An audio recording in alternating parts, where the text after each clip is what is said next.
भगवान स्वयं कह रहे हैं, नान्यत्र मद भगवतः प्रधान पुरुषेश्वरात्, मेरे सिवा ऐसा कोई नहीं है कि आवागमन चक्र से तुम्हें बचा ले। स्पष्ट कह रहे, नान्यत्र, दूसरा कोई नहीं, क्योंकि दूसरा कोई है ही नहीं। मद भगवता प्रधान पुरुषेश्वरात्, ईश्वरों का भी ईश्वर मैं हूं, ये भगवान कृपा करके वर्णन करते हैं। मेरे सिवा किसी का भी आश्रय लेने से तुम जन्म मृत्यु चक्र से नहीं बच सकते। उसके लिए इहलोक परलोक, शरीर, शरीर संबंध, शरीर संबंधी भोग, इन सब को भगवान है भगवान का ही, उनको समर्पित करके तुम निश्चिंत होकर निरंतर भजन करो। तो भगवान कह रहे, भक्त्या तान मृत्यु रति पारये। भक्तों के जीवन में भारी विपत्तियों का सामना करना होता है। क्यों? पापियों को तो ऐसा नहीं देखा जाता जैसा भक्तों को विपत्ति, क्योंकि इनका आखिरी जन्म है, अनंत जन्मों का हिसाब पूरा करना है। इसीलिए लोग डर जाते हैं कि भक्त होते हुए इनको इतना कष्ट, इनकी इतनी विपत्ति, तो मेरे तो आचरण ही ऐसे नहीं, जब इनके भजन का प्रभाव इनको सुखी नहीं कर सकता तो मेरे को क्या सुखी करेगा। तो ये अज्ञान है। भक्त को जो सुख प्राप्त है और प्राप्त होगा वो त्रिकाल में किसी अन्य साधना वालों को भी प्राप्त नहीं होता। फिर विषयी पुरुषों की तो बात है, तुम उन्हें सुख समझ रहे हो। जो अच्छे से अच्छे पदार्थ खाने के बाद 6 घंटे के बाद मल बन जाता है, चाहे जितना सुंदर पेय हो, मूत्र बन जाता है। और ऐसे थैले में, ऐसे शरीर में राग करना, ऐसे शरीरों में सुख भोग करना, कौन सी बुद्धिमानी है? कौन सा सुख है जो तुम्हें तृप्त कर पाया अब तक? महाभाग्यशाली जन है जो विवेक का आश्रय लेकर इस व्यवहार प्रपंच को करते हुए निरंतर भजन परायण, जिसका जीवन भगवान में समर्पित है, ऐसा चमत्कार प्रकट होता है आंतरिक। ये बाह्य मायाकृत है, वो किसी साधना से नहीं, क्योंकि साधन पक्ष भी देखा, कृपा पक्ष भी देखा। जब किसी भक्त का किसी परिवार में अवतार होता है, अवतरण होता है, जन्म होता है, तो वहां विध्वंस लीला प्रारंभ हो जाती, विनाश लीला। इससे प्रायः संसारिक लोग समझने लगते हैं बड़ा अमंगल हुआ। जैसे गोस्वामी जी का प्रादुर्भाव हुआ तो प्रादुर्भाव होते ही मां पधार गए। मतलब इतना प्रबल कृपा वपु भक्त है कि प्रकट होते हुए इस माता को परम पद में, एक दिन के लिए भी अब मृत्यु लोक में नहीं रहना, तुमने मुझे जन्म दिया सीधे परम पद में। संसार क्या देखता है? जन्मते ही मां को खा गया। संसार का स्वरूप अलग है। दासी ने, पिता तो नफरत ही करने लगे थे गोस्वामी जी के। जब दासी ने धाय मां ने पाला, वो भी पधार गई। अब तो लोग तुलसीदास जी को देखना पसंद नहीं करते थे कि इतना भागी है कि जो इसे थोड़ा भी प्यार करे उसके यहां अमंगल हो जाता है। ज्यादा दिन सेवा नहीं करनी पड़ी, परम पद पहुंचा दिया धाय मां को ही।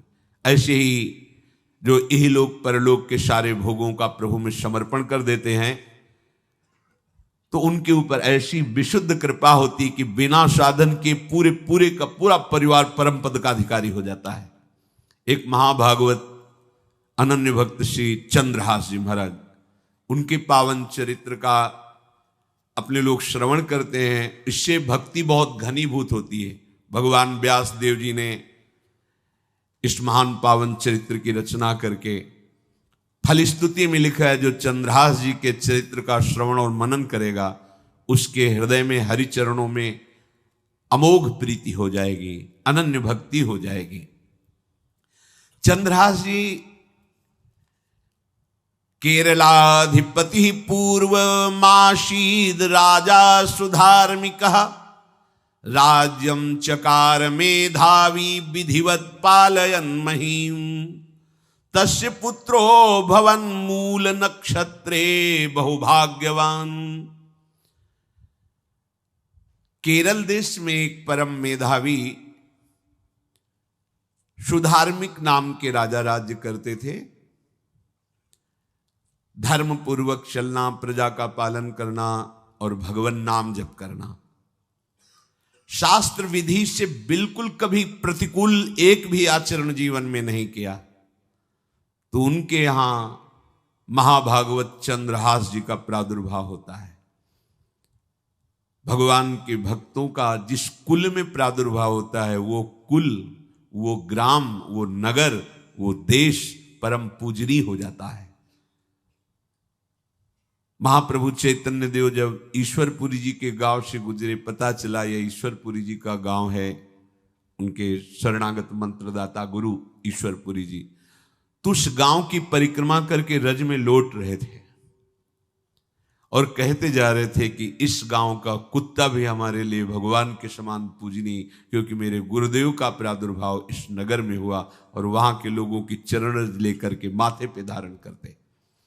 नाम प्रसंग कहे तु उपदेश, जहां या धर्म धन्य सो देश, धन्य सो कुल जे जन्म भयो, धन्य सो तात धन्य सो माए। माता पिता कुल परिवार 21 पीढ़ियां तर जाती है यदि भगवान का महाभागवत कोई भक्त पैदा हो जाए। ये महाभाग्यशाली मूल नक्षत्र में प्रकट हुए। लौकिक में अमंगल माना जाता है और भाव में देखो तो मूल कौन है? नक्षत्र भगवान। ऊर्ध्वमूल मधा शाखा मुसत्तम प्राहुरव्ययम, सबके मूल कौन है? श्री भगवान। किस नक्षत्र में पैदा हुए? मूल में, भगवत स्वरूप। और लोक में माना जाता है कि मूलन में पैदा हुआ है लड़का, अमंगल है, कुछ नष्ट ही होगा, संसार बड़ा विचित्र है। और प्रमाण भी दे देते हैं, प्रभु की लीला ऐसी कि उनके रहस्य को ना जानने के कारण प्रमाण भी ऐसे प्रकट हो जाते हैं कि हाँ मंगल देखो हुआ ना। इधर बधाई प्रारंभ है कि राजकुमार का प्रादुर्भाव हुआ है। जैसे गोस्वामी जी जन्मते ही श्री मुख से उच्चारण किया राम, अहो भाग्य।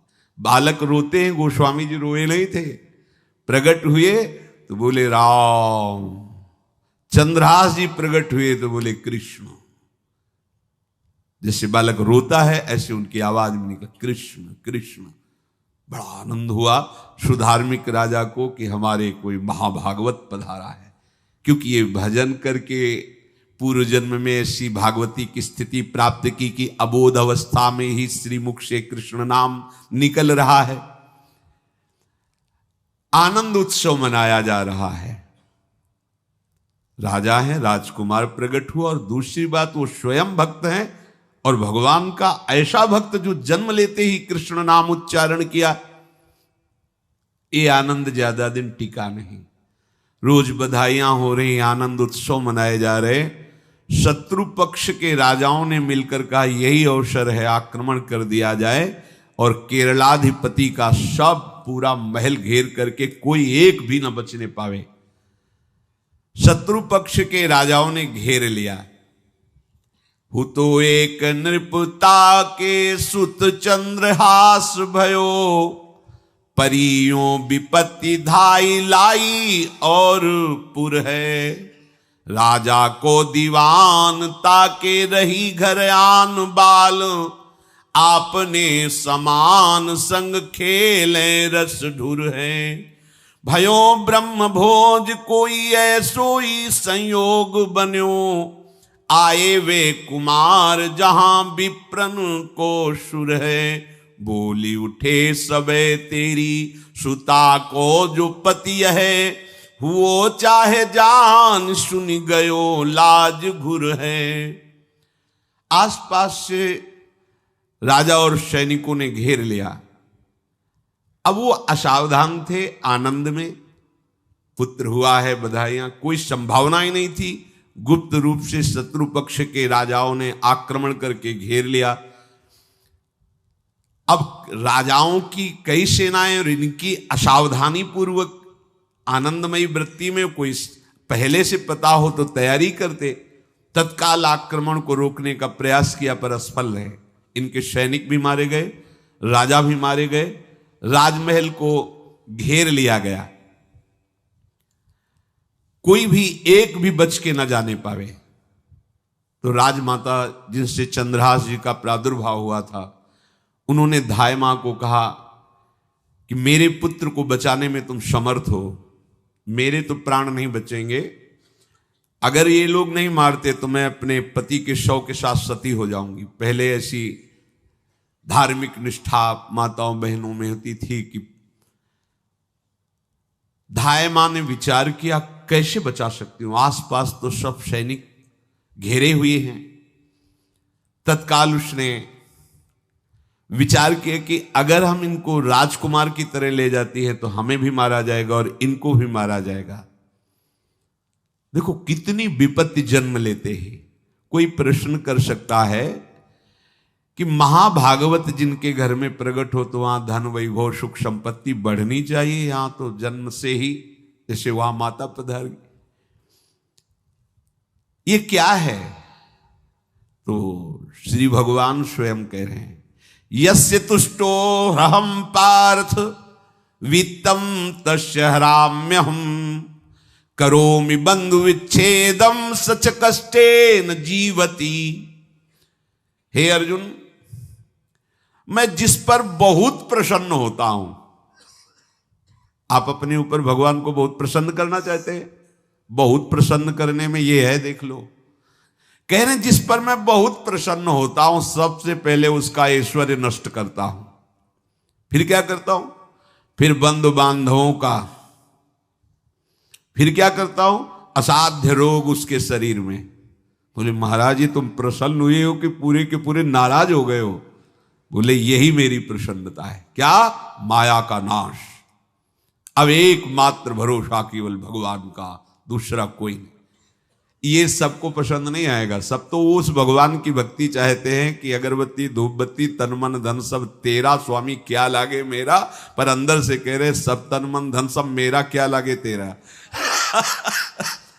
ऐसे तो चलेगी भक्ति। लेकिन कई बार सत्संग में पीछे धाम में कहा था कि भगवान को रिझाकर लोक मांगोगे तो चैन से रह लोगे, और अगर उनसे प्यार करने की बात मन में ठानी कि बस मुझे केवल आपकी आंखों में आंखों को मिला करके जीवन व्यतीत करना है, मुझे और कुछ नहीं चाहिए, तो फिर लाडले आपको दुशरिहा का कोई आश्रय रहने नहीं देंगे। ध्यान रखना, जितने दुशरिहा होंगे तो ये बर्दाश्त हो तो कदम आगे बढ़ावे। बहुत प्रसन्न हो जाओ ठाकुर हम पे, तो कह रहे यस्य तुष्टो ह्रहम पार्थ वित्तम तस्य हराम्य हम करोमि बंधु विच्छेदम सच कष्टेन जीवती। जितनी श्वासें रहेंगी भयंकर कष्ट मैं उसको व्यतीत करने के लिए दूंगा। ये दंड नहीं है, ये पुरस्कार है।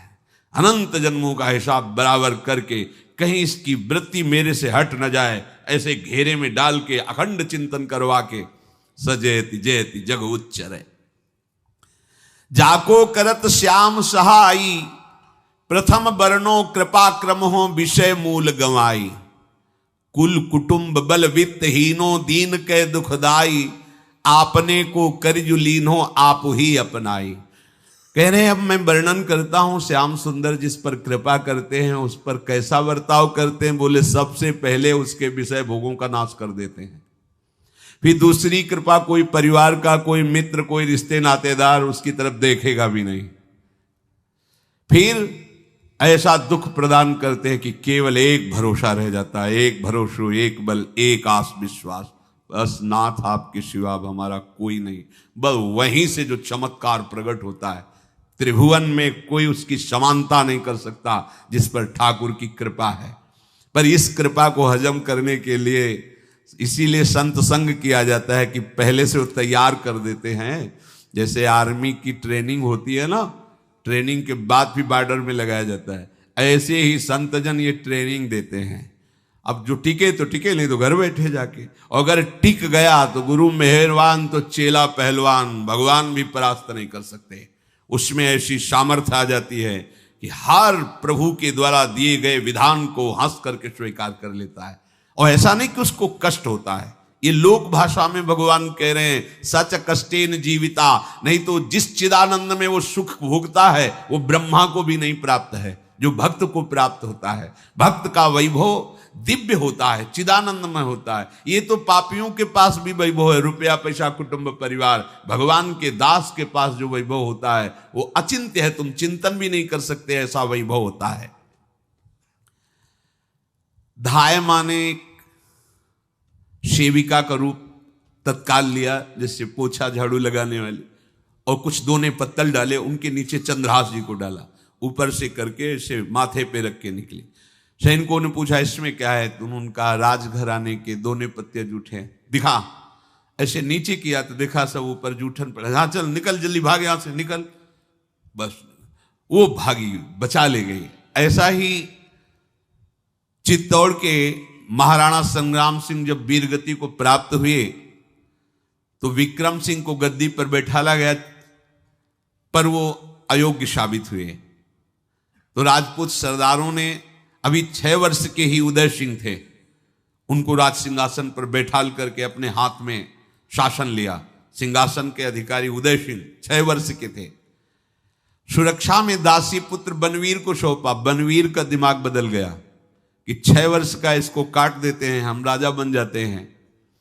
वो पिशाच की तरह महल में घुसा और जितना भी राणा परिवार था सबको उसने काट दिया। और उदय सिंह को काटने के लिए जब आगे बढ़ा तब धायमा ने विचार किया कि मेरा कर्तव्य क्या है। तो उसका पुत्र ठीक 6 वर्ष का उदय सिंह जैसा ही था। तत्काल उदय सिंह को दूसरी जगह लिटाकर अपने पुत्र को लिटाया और एक झाड़ू पोछा करने वाली को उदय सिंह को दिया कि तुम गंगा के किनारे मिलना, नदी के किनारे, मैं वहां जाऊंगी। तो बनवीर आया और कहा उदय सिंह कहाँ है? तो अपने पुत्र की तरफ अंगुली कर। कैसा धर्म रक्षा में ये बलवान सेवक जन होते थे। धायमा है, अपने पुत्र को अपने आंखों से, अपने इशारे से कटवा रही, लेकिन राजपुत्र की रक्षा की। तुरंत बनवीर ने देखा नहीं और काट दिया। और उदय सिंह को, तो जब उदय सिंह तैयार हुए थे तो राजमाता की तरह सम्मान करते थे। धायमा का सिंहासन से उतरकर पैरों में सर रखते थे कि तेरी कृपा से बचे। ऐसे ही चंद्रहास जी को उस दासी ने, जो धायमा ने बचा लिया, वो कुंतलपुर पहुंची और वहां के जो मंत्री दृष्ट बुद्धि थे उनसे प्रार्थना की कि मैं सेवा कला में बड़ी प्रवीण हूं और ये मेरा पुत्र है, अगर आपकी कृपा हो जाए तो कुछ समय के लिए हम आपकी सेवा में, महल सेवा में रहेंगी और हमारे पुत्र का पालन पोषण हो जाएगा। उनकी परीक्षा ली गई तो राजघराने की सेविका थी, परम प्रवीण थी, पर उन्होंने ये परिचय नहीं बताया। विधि विधान से राज्य की सेवा में प्रवीण दासी पाकर उसको अच्छा लगा, ठीक है आप रह सकती है। अभी चंद्रहास जी 3 वर्ष के ही थे कि धायमा पधार गई और ये हर समय कृष्ण कृष्ण कृष्ण कृष्ण कृष्ण नाम इनके चलता रहता था। शोभर्कस्त्रयाब्दिको गौरो लक्षणैरभिलक्षितः ततः सपंचत्व मगमत्र धात्री बालम विनाशति। अब जो उनका दुलार करने वाली थी धायमा, वो भी पधार गई तो कौन उनकी तरफ देखे। पर बहुत ही गौर वर्ण, बड़े ही सुंदर। अब वो गलियों में भटकने, निकाल दिया महल से जब धायमा मर गई, क्योंकि धायमा की सेवा कारण उनको रखा गया था। 3 वर्ष के बालक गलियों में, तो कोई भी माँ देखती उनको तो कोई उनको वस्त्र पहना देती, कोई भोजन करा देती। ऐसे ही भगवान के भक्तों की बड़ी विचित्र लीला होती है। गोस्वामी जी को कोई दरवाजे पे खड़ा नहीं होने देता था, तुलसीदास जी को। अगर वो किसी भूख से प्रेरित होकर बाल रूप ही थे किसी के दरवाजे, अरे बड़ा भागा, इसको हटा दो, जन्मते माँ मर गई, धायमा भी मर गई, कोई भी अगर इसे एक रोटी देगा तो विपत्ति आ जाएगी। तो साक्षात भवानी अन्नपूर्णा अम्बा एकांत में गोस्वामी जी को भोजन पवाती थी आकर के, दुलार करके। ऐसे ही यहां चंद्रहास जी को जो भी माता बहन देखती कुंतलपुर के गलियों में, तो कोई वस्त्र, कोई स्नान करवा देती, कोई काजल लगाती, कोई भोजन पवा देती। परमहंसों जैसा जीवन कट रहा है। कृष्ण कृष्ण कृष्ण कृष्ण। 14 भुवनों में जिनकी अव्याहत गति है, जो सबको देखते रहते हैं, श्री देवर्षि नारद जी। ये कृष्ण कृष्ण बोलता है बालक, और इसका हरि के सिवा कोई नहीं। तो एक दिन एकांत में बैठे हुए थे बालक चंद्रहास जी, नारद जी पधारे हैं, भाई जी से मिले हैं। स्वप्न में कितने महापुरुष मिलते हैं जो भजन ठीक से करते हैं। ये बड़े बड़े महापुरुष आकर के उपदेश करते हैं। ये त्रिकाल सत्य हैं, कोई ऐसा नहीं है कि ये कहानी हैं, अभी हैं।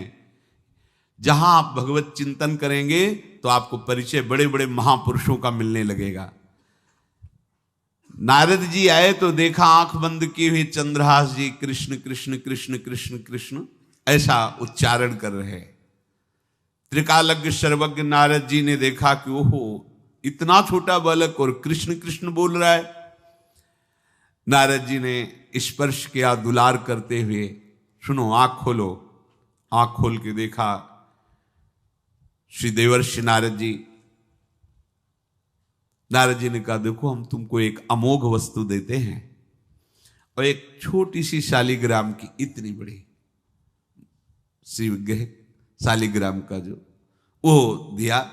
बोले धो के पी लेना और दिखा के पा लेना, यही तुम्हारी सेवा पद्धति है।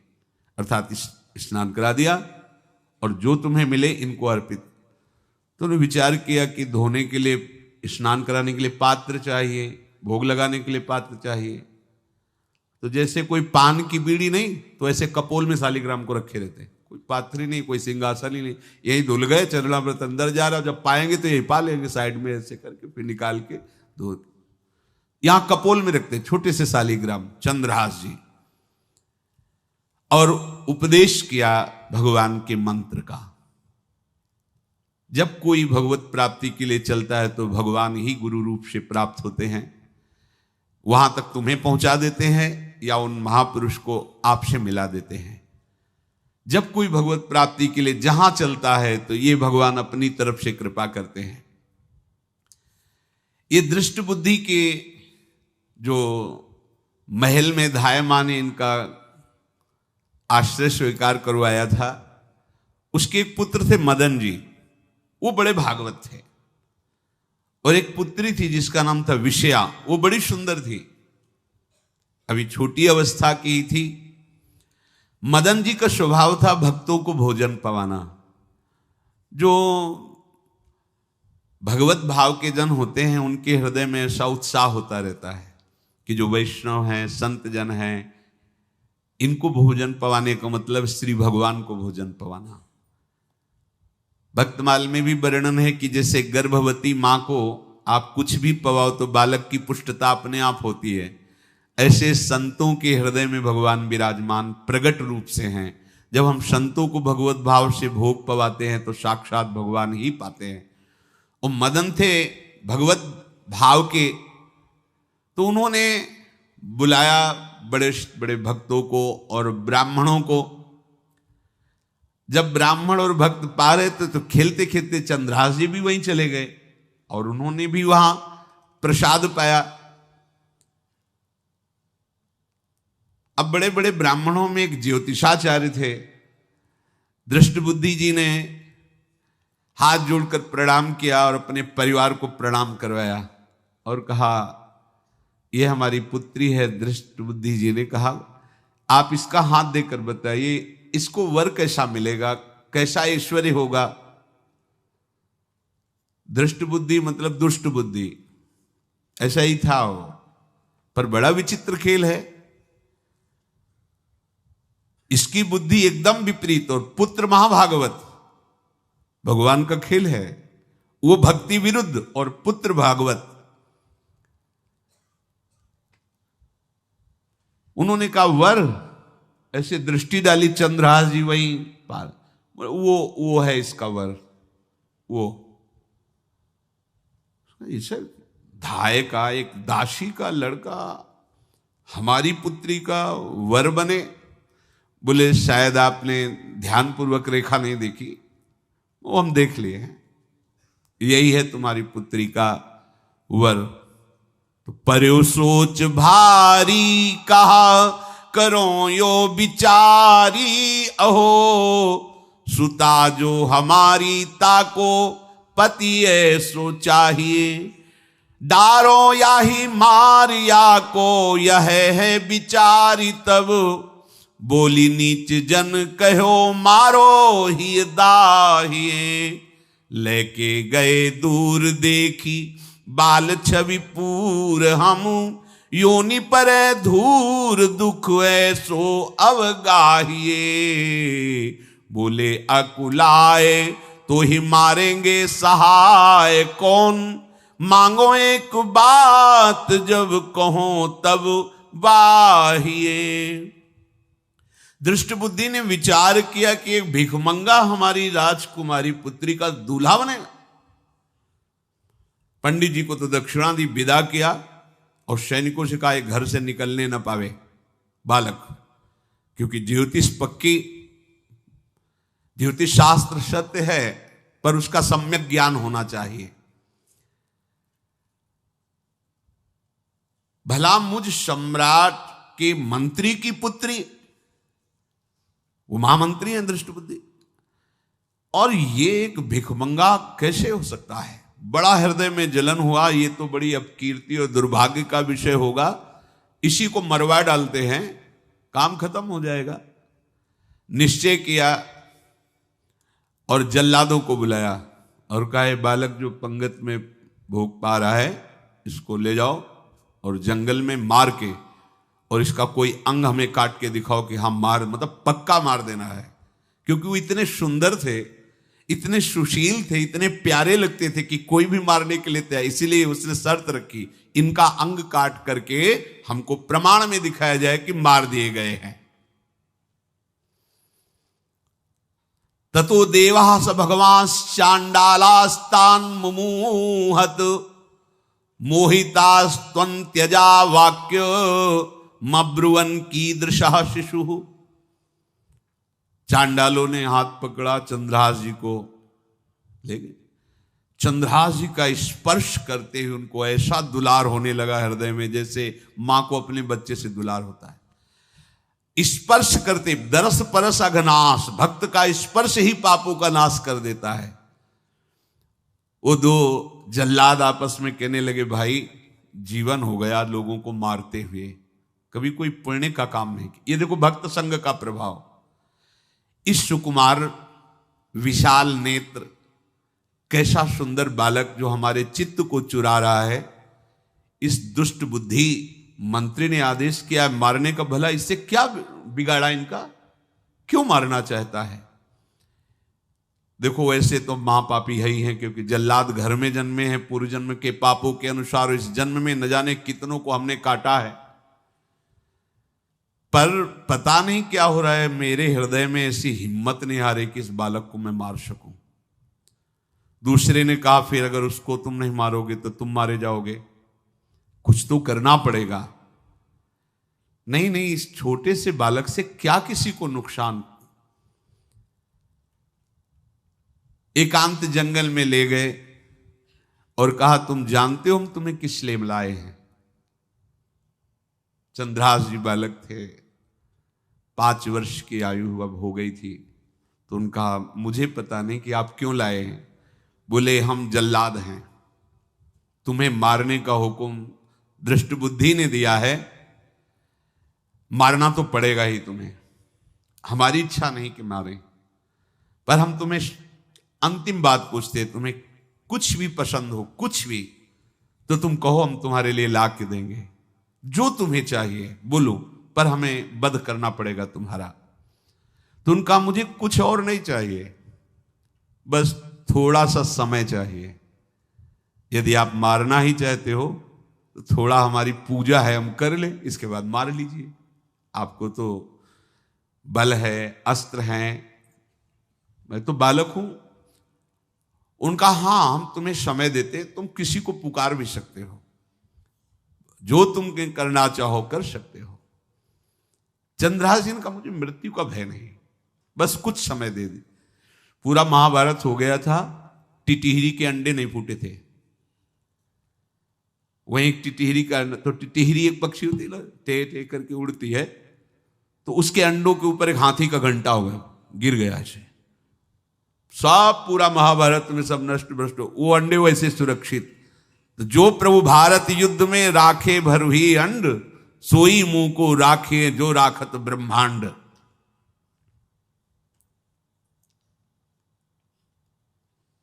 मैं तो अनाथ हूं, श्री कृष्ण के सिवा कोई मेरा है नहीं, मैं किसको पुकारूं? मेरा आश्रय तो एकमात्र वही प्रभु हैं। और निकाला शालिग्राम, यही सिंहासन है शालिग्राम का। भगवान के भक्तों की अपार महिमा है। मान लीनो बोल वे कपोल मध्य गोल, एक गंडकी कुशुत कारी सेवा नी कीनी है। क्या सेवा? वहां कोई पंचपात्र गंगा जल ये सब थोड़ी है, लेकर बस आंसुओं से अभिषिक्त कर रहे हैं। प्रभु मुझे तो कोई ज्ञान नहीं कि आपकी सेवा कैसे की जाती, मैं तो अपने मुख में ही आपको रखता हूं। अब मेरे जीवन का अंत होने जा रहा है, बस मैं यही प्रार्थना करता हूं कि मैं आपके ही समीप पहुंचूं, आपका ही स्मरण करूं, आपसे कभी विलग न हूं, एक भी वृत्ति आपसे कभी विलग न जाए। भयो तदाकार्यो निहार सुख भार भरी, नैनन की कोर ही सो आज्ञा बध दीनी है। श्याम सुंदर मुरली मनोहर ललित त्रिभंगी ध्यान करते हुए आंख खोली और इशारा किया, काट दो मुझे। जल्लादों ने जब देखा आंसू चल रहे ऐसा, वो बैठ गए अस्त्र रख के, कहने लगे भाई तुम मुझे मार दो, भले भले वो दृष्ट बुद्धि मुझे, मैं इस बालक को नहीं मार पाऊंगा, मेरी हिम्मत नहीं। अब कुछ भी हो, मेरा वध हो जाए, पर मैं इस बालक को, गिरे मुरझाई दया आई कछु भाए भरे, ढरे प्रभु और मति आनंद शोभिनी है। हुती छठी आंगुरी सो काट लई दूषण हो, भूषण ही भयो जाई कहीं सांच चीनी है। जब नेत्र का इशारा हुआ कि वध कर दो, तो जो बधिक मारने के लिए आए हत्यारे थे वो आनंद से एकदम प्रफुल्लित हुए और कहा मैं नहीं मार पाऊंगा तुम्हें। तो एक ने कहा देखो एक उपाय मुझे दिखाई दे रहा है, इस बालक में विशेषता तो है ही, पर इसके पैरों में देखो, बाएं पैर में एक छठी अंगुली भी है, किसी किसी को होती है। गांव में तो कहते हैं छंगू या छंगा, जिसे होता है ना गांव में, और ये छंगा मतलब 6 अंगुली के। बोले इसको अगर काट लेते हैं तो प्रमाण भी सत्य, जिसकी कसम खवाएगा मैं खा लूंगा कि ये चंद्रहास जी के है, और मैं मार दिया। और कौन इस बालक को ढूंढेगा, जंगल में छोड़ देते हैं, अपनी तो सामर्थ्य नहीं। बधिकों ने, जल्लादों ने ऐसा ही किया और जाकर अंगुली दिखा दी, मैं बालक का वध करके आ गया हूं। उनको यह कि लाखों बार इन्होंने वध किया तो संशय का कोई रिश्तेदार थोड़ी है, वो तो बालक है, उसको मारने में क्या। हाँ ठीक है, मार दिया गया। अब वो जो चले गए तो अंगुली जो कटी थी उससे रक्त प्रवाह हो रहा है। कृष्ण कृष्ण जगन्नाथ वासुदेव जनार्दन, हे कृष्ण हे जगन्नाथ हे वासुदेव हे जनार्दन, ऐसे नाम उच्चारण करते हुए मूर्छित हो रहे हैं चंद्रहास जी। वो छोड़ करके जल्लाद चले गए। चंद्रहास जी भगवान का स्मरण कर रहे हैं, तो जितने जंगल के मृग हैं वो सब मंडलाकार घेर के ऐसे। एक हुमा नाम का पंछी होता है, अगर उसके पंखे की छाया पड़ जाए तो चक्रवर्ती सम्राट का वैभव प्राप्त होता है। और वो भीड़ की भीड़ पक्षी आकर चंद्रहास जी के ऊपर ऐसे घेरे हुए हैं। आसपास मृग मृगी मृग शावक सब घेरे हुए हैं। बीच में चंद्रहास जी कृष्ण गोविंद दामोदर माधव ऐसे उच्चारण कर रहे हैं। जो भगवान के चिंतन में मगन रहना अपना स्वभाव बना लेता है, तो देखो ऐसे हत्यारों के हृदय में भी दया गई, क्योंकि दया समुद्र भगवान का स्मरण जो करते हैं उनमें ऐसी महामहिम दिव्यता आ जाती है। कोई भी कितना भी निर्दयी हो, अंदर से वो भले जल रहा है द्वेष के कारण, पर कहीं ना कहीं ये द्वेष आंतरिक राग का सूचक हो। वो भी भक्त को प्यार करता है, पर भक्ति ना होने के कारण वही उसका राग द्वेष में बदल जाता है।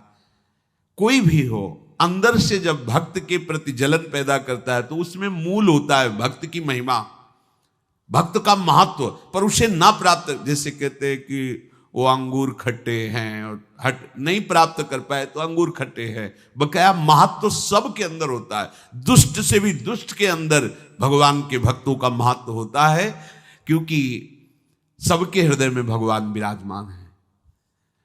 अब चंद्रहास जी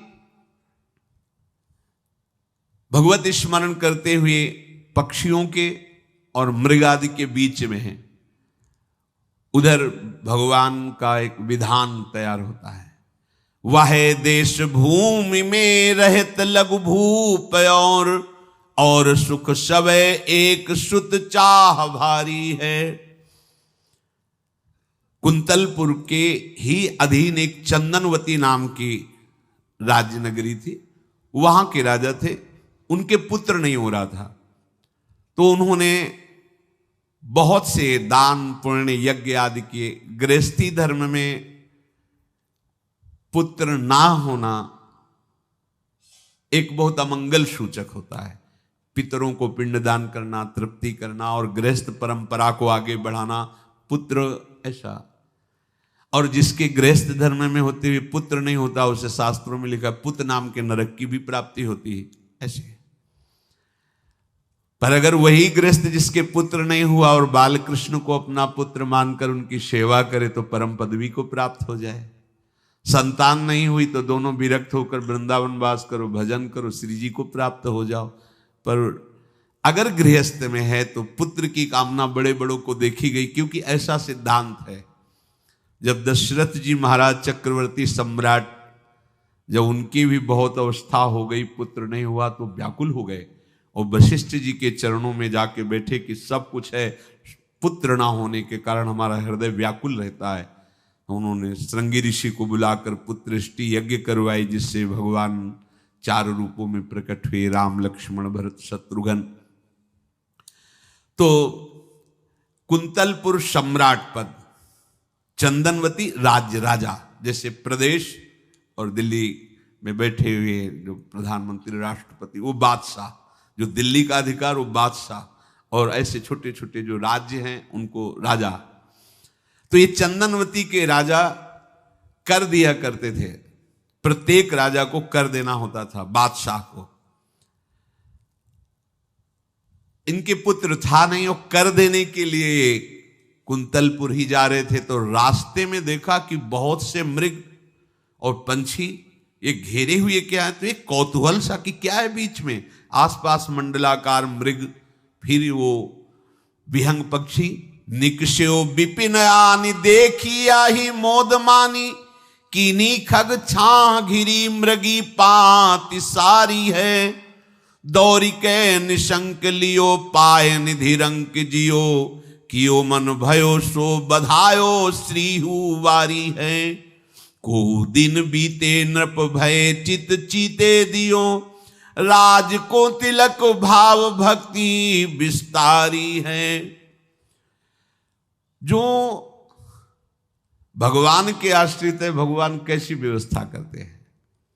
वो चंदनावती के राजा दौड़ करके एक कौतूहलवश, क्या है यहां, मृगी पंक्तियों के बीच में पक्षी, हुमा नाम का बड़ा पवित्र पक्षी हिमालय आदि में पाया जाता है, जिसके ऊपर इसकी छाया पड़ जाए वो ऐश्वर्यवान हो जाए।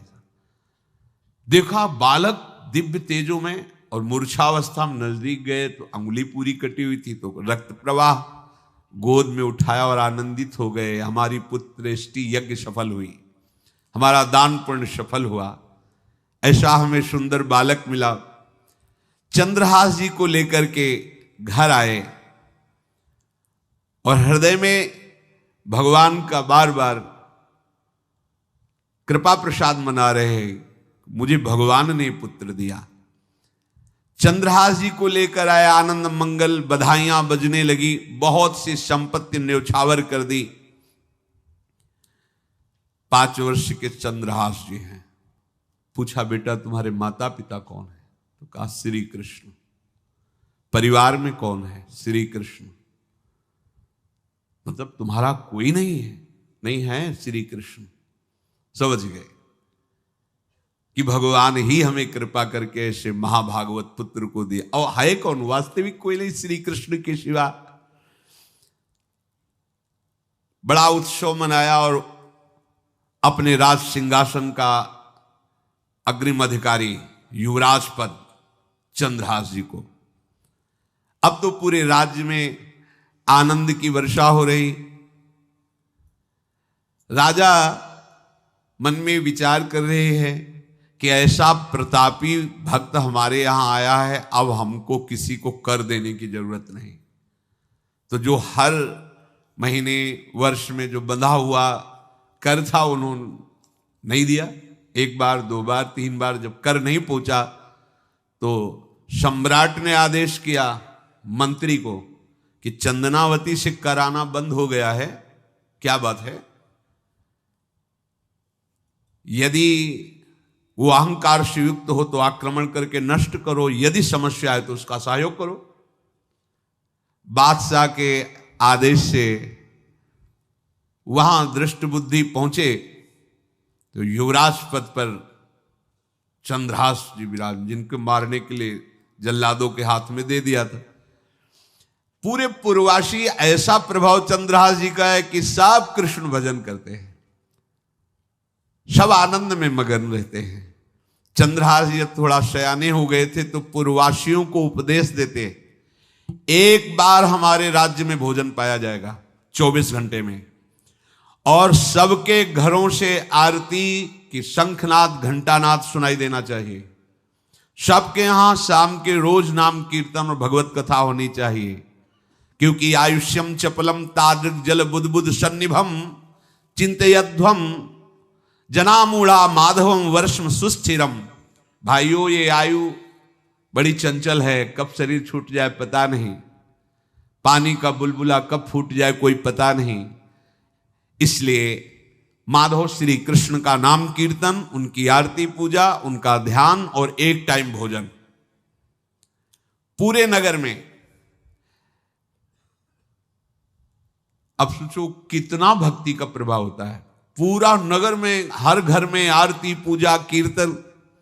तो रहे जाके देश सो नरेश कछु पावे नाही, बाह बल जोर दियो सचिव पठाई के, आयो घर जान कियो अति सन्मान सो, बिछान लियो वह बाल मारो छल छाई के, दई लिखी चिट्ठी जाओ मेरे सुत हाथ दीजे, कीजे वही बात जाको आयो ले लिखाई के, गए पुर पास बाग सेवा मति पाग करी, भरी दृग नींद ने कुसोयो सुख पाई के। चक्रवर्ती सम्राट के लक्षण स्वाभाविक चंद्रहास जी में प्रकट होते थे। अब दृष्ट बुद्धि जब वहां गया, देखा युवराज पद पर, पहचाना कि वही बालक है, ये तो चंद्रहास है, क्योंकि काफी समय तो महल में ही रहे थे धाय मां के साथ और अच्छे से पहचान थी। अब उन्होंने विचार किया कि ये तो बहुत अनिष्ट हो गया, हमने तो मारना निश्चित किया था और जल्लादों ने इसको छोड़ दिया और अब तो ये राजा का राजकुमार बन गया। तो राजा से कहा कि पहली बात, युवराज पद पर बैठालने के पहले तुम्हें सम्राट को सूचना देनी चाहिए थी। दूसरी बात, अभी तक तुमने कर नहीं दिया। जानते हो कि अगर सम्राट का भाव बदल गया तो 1 क्षण में तुम्हारे राज्य को नष्ट कर दिया जाएगा। तो राजा ने हाथ जोड़कर, चंदनावती के राजा ने कहा, महाराज आप ही अब हमारी रक्षा कर सकते हो। तो उसकी दृष्टि चंद्रहास पर थी, इसको मरवाना है, क्योंकि पंडित ने बताया था यही पति बनेगा। अरे तो अब तो आनंदित होना चाहिए कि अब तो राजा बनेगा, अब तो बढ़िया है। लेकिन चंद्रहास जी को यदि आप सम्राट के पास भेज देते हैं और सम्राट निश्चित प्रसन्न हो जाएंगे चंद्रहास को देख के, तो वो तुम्हारे इस अपराध को क्षमा कर देंगे। युवराज पद दे दिया और भेंट नहीं दी, कर नहीं दिया महीनों से, तो ऐसा करो चंद्रहास जी को भेज दो। राजा ने स्वीकार कर लिया। और पहले लोग बिल्कुल धर्म से चलते थे, कहीं भी अधर्म का लेश नहीं। एक चिट्ठी लिखी दृष्ट बुद्धि ने और चंद्रहास जी से कहा खोल के पढ़ना नहीं, मेरे पुत्र मदन को देना जाके, और मदन तुम्हें फिर आगे का कार्य सम्राट से मिलाना, माफी करवा देना, ये सब करवा देगा, पर ये चिट्ठी तुम रास्ते में खोल के नहीं देखना। और वैसे भी किसी का पत्र खोल के देखने का धर्म नहीं कहता। अगर कोई पत्र दे तो ये नहीं कि इसमें क्या लिखा है, नहीं, या तो हिम्मत नहीं है, इतनी धैर्य नहीं है तो मत लो। अगर धैर्य है तो हाथ में लेकर जहां तक पहुंचाना वहां तक पहुंचा दो, नहीं तो वो कार्य ही मत लो। ये अधर्म है कि आप बीच में उसको खोलकर पढ़े। पहले लोग बहुत धर्मात्मा होते थे, एक एक बात धर्मयुक्त होती थी। चंद्रहास जी को चिट्ठी दी, चंद्रहास जी ने पत्र को अपनी पाग में खोस लिया और कुंतलपुर के लिए चले। अब इनका किशोर अवस्था में प्रवेश हो चुका था। एक सुंदर कुंतलपुर के बाहरी रमणीय बगीचा था,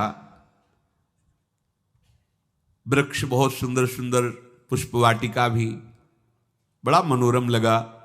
घोड़ा बांध दिया वृक्ष में और पहले सरोवर का बड़ा निर्मल जल होता, जल पिया, हाथ मुंह धोया, थोड़ी देर भगवान का ध्यान करते रहे वृक्ष के नीचे और फिर लेट गए तो नींद आ गई। भगवान बड़े कृपालु हैं।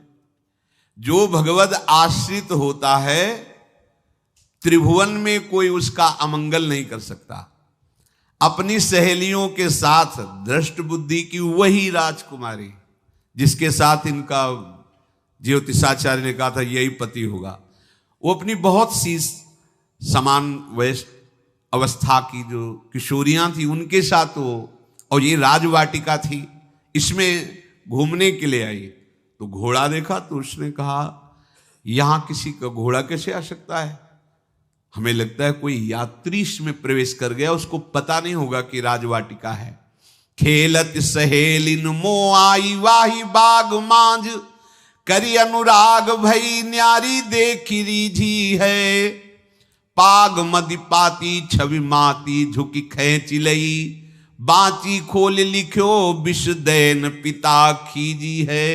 विषयाशु नाम अभिराम दृगवंजन सो, विषया बनाई मन भाई रस भींजी है।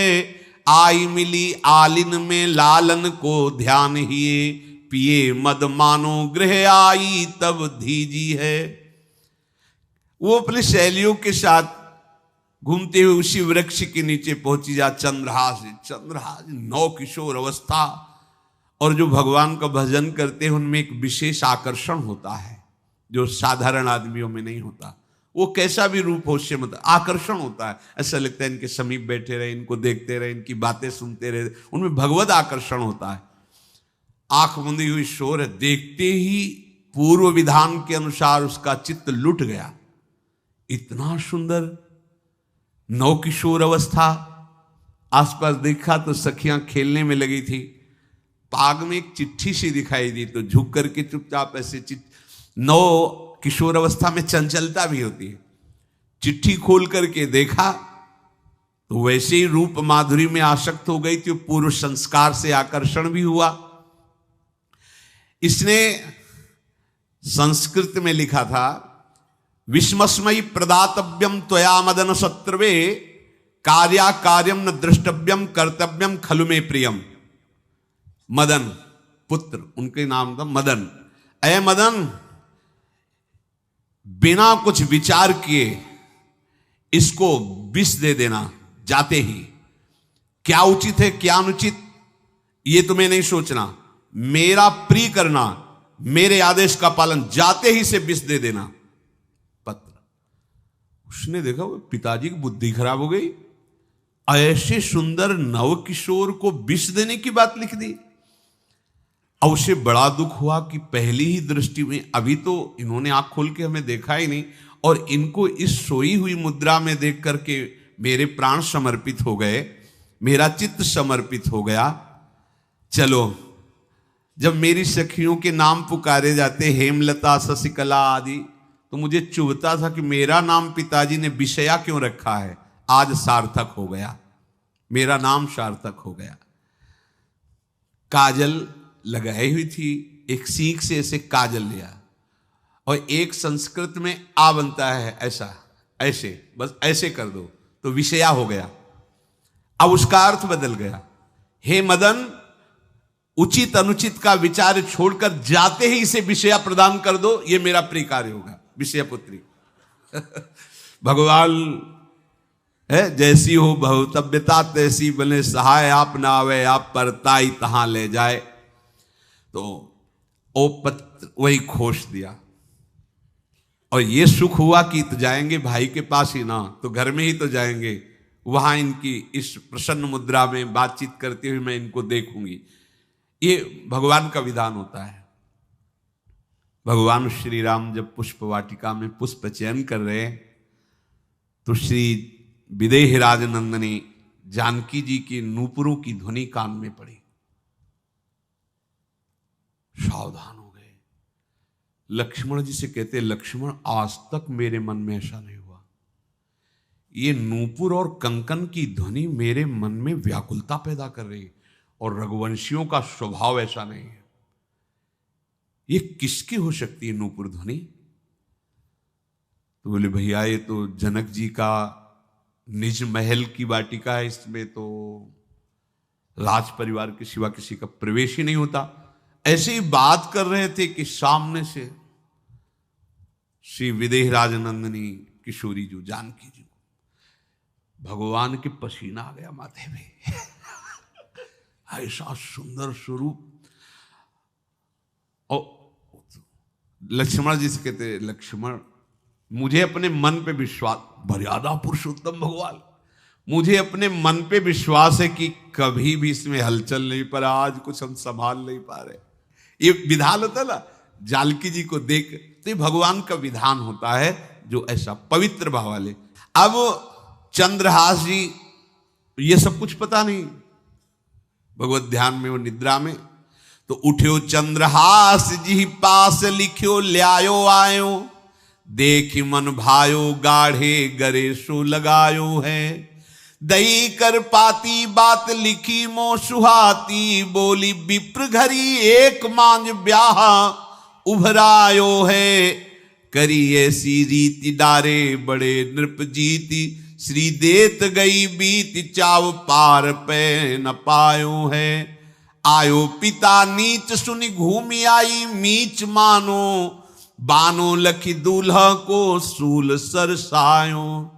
चंद्रहास जी उठे और पूछते हुए मंत्री के घर पहुंचे, और मदन ने जो ही कि चंदनावती से पिताजी ने इनको भेजा है, ये वहां के राजकुमार हैं, हृदय से लगाया।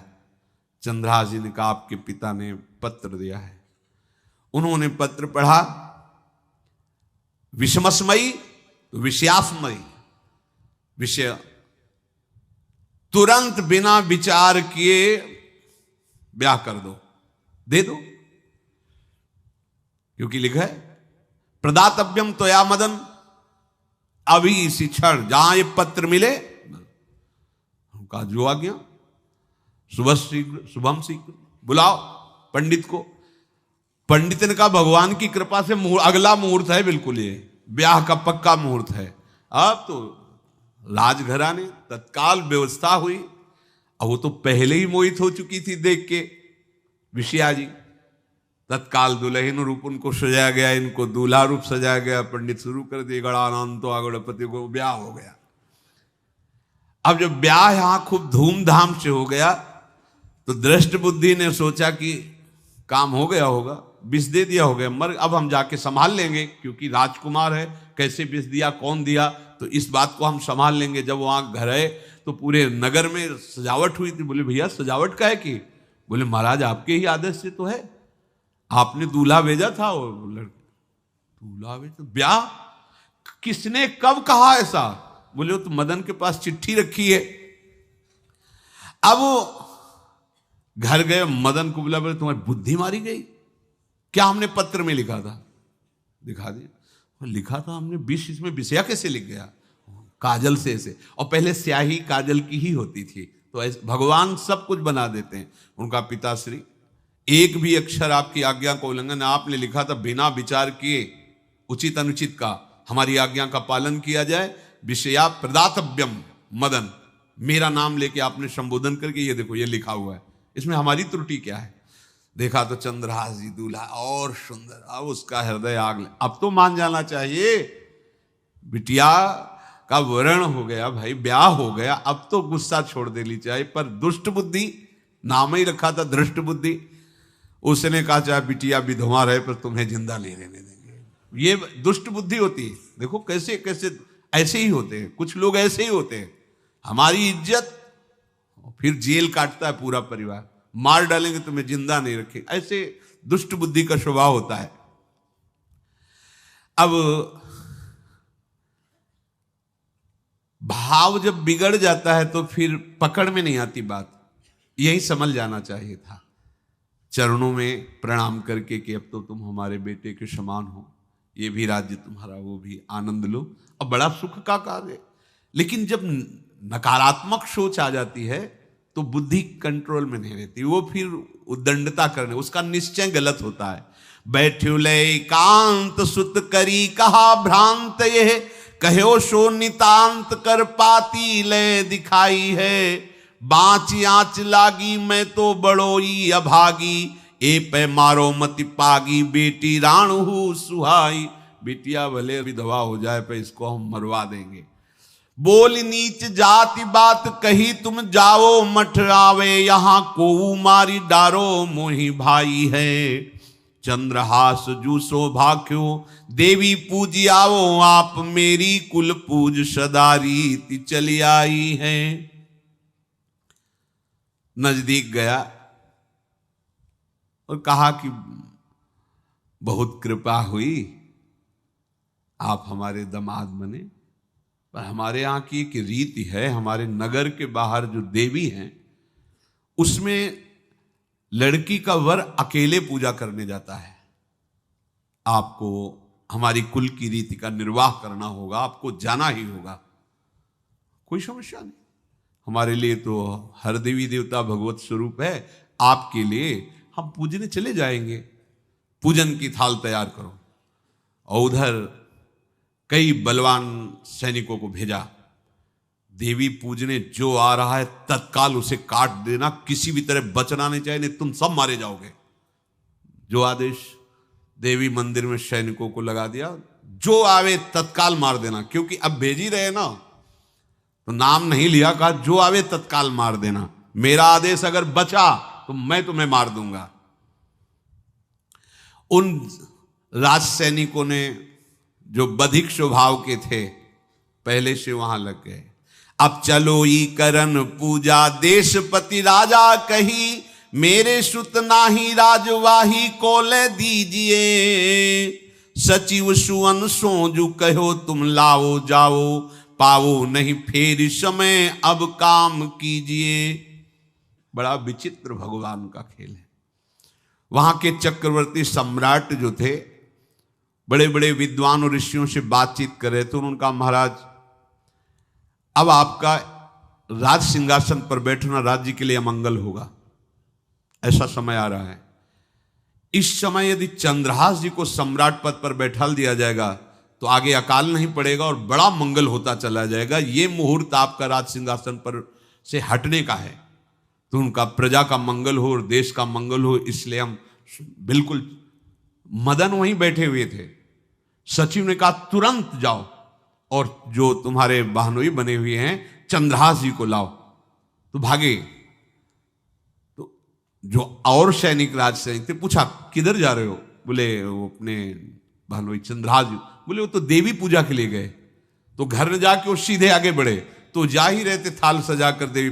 बोले सुनो इसी समय मुहूर्त है, आपको देवी पूजा हम कर लेंगे जाके, या हम थाल लेके वहां बैठे रहेंगे, पहले सम्राट पद का वो अभिषेक करो, फिर देवी पूजा हो जाएगी, ये तो घर की बात है। और देवी पूजा मैं करके आ रहा हूं, वो देवी पूजा के लिए और वो सम्राट पद के लिए, बीच से ही दौड़े सुख पाई जाई, मगही में लियो जाए, दियो सो पठाई, नृप रंग माही भीजिए। अब जो सम्राट थे तो बहुत आनंदित हो गए, क्योंकि भगवान का भक्त तेजस्वी और बलवान शूरवीर योद्धा जो सम्राट पद पर बैठेगा तो अकाल नहीं पड़ेगा, सुख की सब प्रजा को वृत्ति प्राप्त होगी। बड़े आनंदित होकर इनका सम्राट पद पर अभिषेक हो रहा है। और दृष्ट बुद्धि के पुत्र जो मदन संतों और भक्तों का आदर करते थे, वो देवी पूजा, और वहां पहले उसने बोल रखा था जो आवे तो देवी अपमान ते न डरो, सम्मान करो, जात मारी डार्यो या सो भाष्यो भूप लीजिए। चंद्रहास जी का सम्राट पद पर अभिषेक और मदन जी का देवी मंदिर में प्रवेश, और सैनिकों ने काट के फेंक दिया मदन को। ये जो पे कृपा रघुपति कृपाल की, बैर और की कहा सरे, होई न बाको, बार भगत को जो कोई कोटि उपाय करे। गोस्वामी तुलसीदास जी लिख रहे, भगवान का कृपा पात्र जो भक्त है, किसकी ताकत है कि उससे बैर कर सके। चाहे कोई त्रिभुवन में हो, भक्त का बाल बांका नहीं कर सकता, चाहे करोड़ों करोड़ों उपाय कर ले। और तके नीच जो मीच साधु की, सो पामर ते मीच मरे, वेद विदित प्रहलाद कथा सुनि, को न भगति पथ पाम धरे। अगर तुम जिस भाव से साधु को नीचा दिखाना चाहोगे, वही भाव तुम्हारा सर्वनाश कर देगा। वैसे ही देखो सर्वनाश हुआ ना, एक ही पुत्र, और इसके आदेश से वह उल्टा खेल हो गया, पुत्र की ही हत्या हो गई, और चंद्रहास जी को सम्राट पद पर अभिषेक किया जा रहा है। अब दृष्ट बुद्धि ने बड़ी प्रसन्नता अंदर है कि वो तो मार दिया गया होगा। सैनिक आए और बोले महाराज आपके पुत्र का वध हो गया है। पुत्र का वध कैसे? बोले आपने कहा था जो आए उसे मार देना, तो आपका पुत्र ही थाल लेकर पूजन। वो तो चंद्रहास बोले उनका तो अभिषेक हो गया सम्राट पद पे, ये कैसे हो गया? अब अंदर भारी दुख उनके हृदय में। उन्होंने बताया कि तुम्हारे पुत्र को तो हम लोगों ने ही काट डाला आपके आदेश के अनुसार, आपने कहा था जो जाए उसे काट। अब तो छाती पीट पीट के, माथा फोड़ फोड़ के खूब रो रहा है। किसी का कोई भी बस नहीं चल सकता भगवान के भक्त के ऊपर। तंत्र मंत्र दुनिया का जितना भी सामर्थ्य है, ये भक्ति को ऐसे खिलवाड़ नहीं है। भगवान के भक्त को छोटा गरीब असहाय देख करके कभी अपमान मत कर देना। दुखिया को न सताइए, क्योंकि दुखिया देगा रोए, और जब दुखिया के मुखिया सुने तब तेरी गति का होए। ऐसा मत समझना है भिखारी हैं, बेकार हैं, ऐसा है क्या है हमारे पास सब कुछ है। कुछ नहीं, एक तमाचा में काल के सब मिट्टी में मिल जाओगे।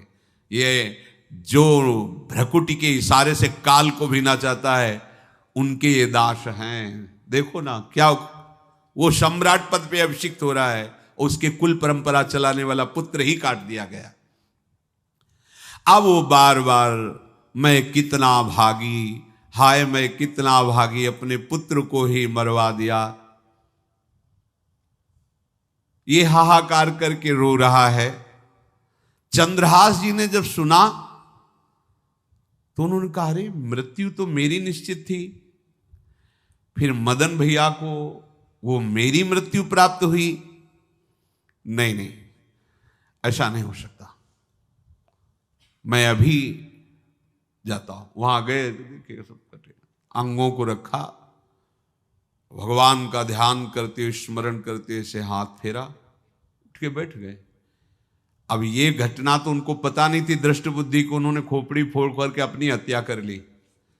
उनको जिला के आए तो फिर उनको जिलाया और कहा पिताजी अब कृष्ण कृष्ण जपो। अब उनकी बुद्धि शुद्ध हुई और भगवान का आश्रय लेकर के वो अपने जीवन को भगवत भक्ति में बनाए। तो जो भगवान का भक्त है उससे द्रोह करने वाले को भी परम मंगल ही देते हैं भक्त। पर भक्ति में अनन्यता की आवश्यकता है।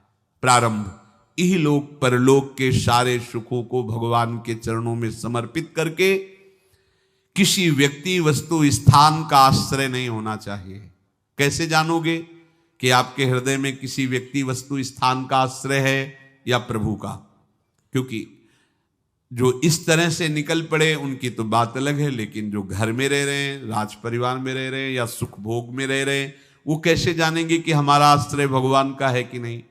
जब आपको कोई विपत्ति पड़े तो उसी समय देखो आपका मन किधर गया। किसी फोन नंबर पर, किसी व्यक्ति के संबंध के लिए या किसी बल पर गया तो आश्रय भगवान का भी नहीं है। यदि सीधे भगवान पर गया, सीधे कहीं नहीं गया, सीधे भगवान पर, आश्रय भगवान। कोई सुख सम्मान हर्षोल्लास की बात आई तो अपने गुण पर गया, अपनी महिमा पर गया या भगवान की कृपा पर गया? अगर सीधे भगवान की कृपा पर गया कि ये तो हमारे प्रियाजू की कृपा से है, मुझ अधम के ऐसे भाग्य कहां, ये तो मेरी लाडली जू की कृपा। कोई विपत्ति आई, कोई परेशानी की बात नहीं, लाडली जो है ना, बस बड़े से बड़े सुख में और बड़े से बड़े दुख में, दोनों में हमारी चित्त की वृत्ति आराध्य देव की तरफ जा रही है, तो जान लो आपका भगवद आश्रय। और भगवद आश्रय है तो ये ऐसी चमत्कारमयी वृत्ति है कि इससे बड़ा कोई साधन नहीं। प्रायः इसका परिचय नहीं प्राप्त हो पाता। मदाश्रया एक दिन बोले भी थे, बहुत अमृत में शब्द है ये, बड़ी कृपा, पढ़ सब जाएंगे, पर मदाश्रया की स्थिति ये केवल कृपा पात्र को ही प्राप्त होती है। बिल्कुल महाप्रभु इसी का संकेत कर रहे हैं। दूरादपास स्वजनान सुखमर्थ कोटिम, सर्वेषु शब्द है, सर्वेषु साधन वरेषु चिरम निराशा। तो अब क्या हुआ? केवल गोरे चरणारविंद का आश्रय। तो बोले वर्षंत में वो सहजाद्भुत, सहज शब्द है, साधन शब्द नहीं। साधन के लिए तो कहा सर्वेषु साधन वरेश, जो श्रेष्ठ श्रेष्ठ सब साधन है उनका आश्रय नहीं। आश्रय किसका? भोरी गोरी किशोरी के चरणारविंद का, राधा नाम का आश्रय। तो क्या होगा? बोले इतने मात्र से ही वर्षंत में उस सहजाद्भुत सौख्य धाराम श्री राधिका चरण रेणु महम स्मरामी, इसी से प्रियाजू की प्रेम वर्षा आपके हृदय में हो जाएगी। हमें केवल आश्रय पर ध्यान देना है। आश्रय यदि हम प्रभु को भूल गए तो आश्रय कैसा?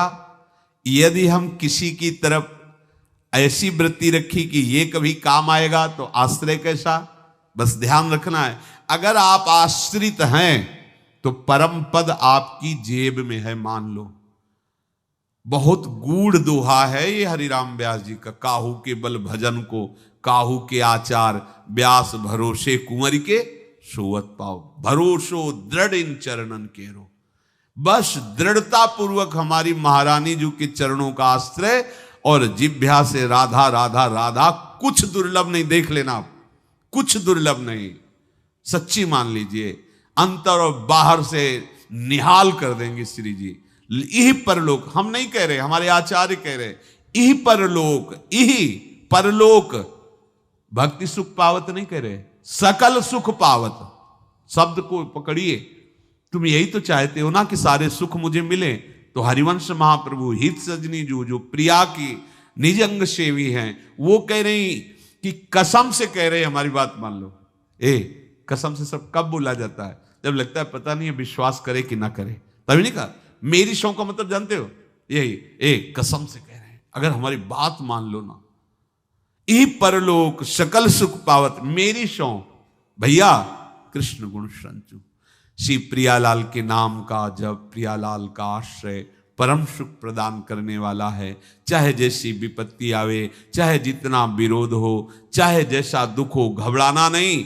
ये दुख विपत्ति ही हमारे प्रभु का साक्षात्कार कराने के लिए भेजी गई है, पक्का मानना। ये विपत्ति दुख आ रहा है, मानो प्रभु आने वाले हैं। जैसे अरुणोदय होता है तो पता चलता सूर्योदय होने वाला है, ऐसे जिस भक्त के जीवन में दुख विपत्तियां घेरने लगे तो जान लेना भगवत साक्षात्कार होने वाला है। प्रायः बड़े बड़े महाभागवतों के जीवन में जब भगवत साक्षात्कार का समय आया तब देखो, प्रताप राय जी का चरित्र सुनाया था एक बार कि उनको छल से लोगों ने फंसाकर जेल भेज दिया। जेल में वो इस बात से दुखी थे कि ठाकुर सेवा करने को नहीं मिल रही, मेरे ठाकुर जी ऐसे भूखे।